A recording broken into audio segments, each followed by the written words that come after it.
এটা তিনটা মিক্সিং তেঁতুল রসুন চিটাগুল।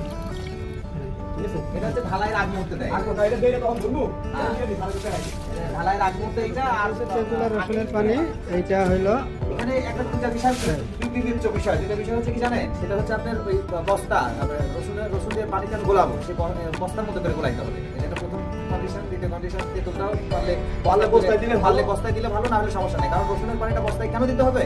কারণ এটা এই রসুন সহ যদি এটা দেওয়া হয় তাহলে পরবর্তীতে গাছ হওয়ার একটা সম্ভাবনা আছে। তেঁতুলের বিচিগুলো গাছে দেবো, এটা আমরা বস্তা করে দেই যেন কোনো বিচি না পড়ে, কোনো সাথে ক্ষতি না হয়, এটা খেয়াল রাখতে হবে। এই কারণে আর কি হবে দিই আমরা।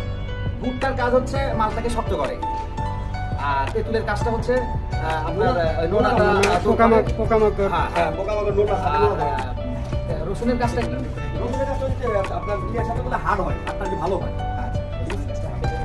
এই তো বিষয় এগিয়েছে জলছাল। আর আমরা এটা প্রপোর্শন হচ্ছে 2 to 7, এটা আমাদের মাথায় রাখতে হবে।